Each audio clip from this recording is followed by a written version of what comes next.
युतिल हिकमत मन यशा व मन युतल हिकमत फ़क़द ऊतिया खैरन कसीरा। यानी वो जिसे चाहता है हिकमत अता करता है और जिसे हिकमत दे दी गई गोया कि उसे खैर कसीर अता की गई। सामीन मोहतरम,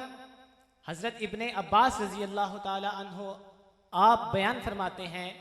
कि यहाँ हिकमत से मुराद इल्म है, यानी कि वो इल्म जिसके ज़रिए इंसान ईमान और यकीन की मंजिलों को पा लेता है,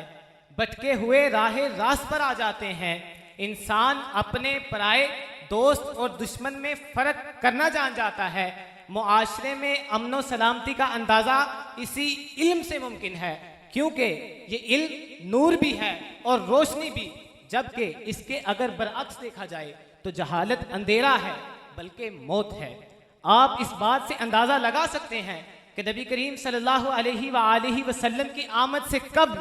कत्लो गारत फहाशी, वहाँ हर तरफ बुत परस्ती का आलम था, मगर जब रहबरे इंसानियत तशरीफ लाए, आकर उन्हें रास्ता दिखाया, उन्हें जिंदगी गुजारने के ऐसे असूल बताए, उनकी तालीम और तरबियत इस अंदाज से की गई कि देखते ही देखते उनकी हालत बदल गई। वही लोग जो इंसानियत के माथे पर बदनुमा दाग बन चुके थे, जब नबी करीम सल्लल्लाहु अलैहि वसल्लम ने उन्हीं पर वयुज़क्कीहिम वयुअल्लिमुहुमुल किताबा वल हिक्मा की मोहर सबत फरमाई, तो वही लोग जमाने पर इस तरह उभरे कि वही अरब के बद्दू जमाने पर इल्म की मिरास बांटने लगे। उनका सितारा इतनी ओज पर चमका, इतनी ओज पर चमका कि सुरैया भी उनके सामने हेज नजर आने लगा। नबी करीम सल्लल्लाहु अलैहि वसल्लम आपने इल्म की फजीलत को बयान करते हुए इरशाद फरमाया कि इल्म हासिल करने वाले की फजीलत ऐसे ही है जैसी मेरी फजीलत तुम में से किसी अदना शख्स पर है। मिशकात में आता है कि हजरत अब्दुल्ला बिन उमर रज़ी अल्लाह ताला अन्हु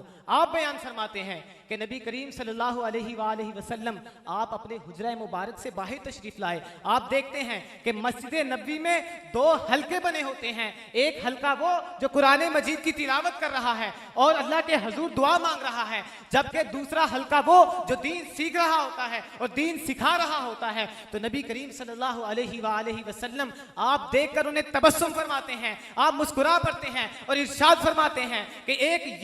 ये हल्का है जो दीन सीख रहा है और दीन सिखा रहा है, जबकि ये दूसरा हल्का है जो अल्लाह के हुजूर दुआ मांग रहा है और कुरान मजीद की तिलावत कर रहा है। इनमें से जो दीन सीख रहा है और दीन सिखा रहा है ये ज्यादा बेहतर है। और इन्नमा बुइस्तु मुअल्लिमन, बेशक मैं तो मुअल्लिम बनाकर भेजा गया हूं। तो नबी करीम सल्लल्लाहु अलैहि वसल्लम जो दीन सीख रहे होते हैं और दीन सिखा रहे होते हैं, नबी करीम सल्लल्लाहु अलैहि वसल्लम उनके दरमियान तशरीफ फरमा हो जाते हैं। और नबी करीम सल्लल्लाहु अलैहि वसल्लम आपने असहाबे सुफा की जिस तरह खिदमत की, असहाबे सुफा की जिस तरह जिम्मेदारी ली, उनको बजाते खुद जिस तरह आपने बराह रास्त इल्म सिखाया, हजरत सैयदना अबू हुरैरा रज़ी अल्लाह ताला अन्हु, हजरत काब बिन मालिक, हजरत हंजला बिन अबी आमिर और हजरत हारिसा बिन नुमान जैसे जलीलुल कदर सहाबा इकराम ने नबी करीम सल्लल्लाहु अलैहि वसल्लम से बराह रास्त इल्म हासिल किया। तो सामीन मोहतरम, इल्म हासिल करने वालों का मकाम इतना ही नहीं है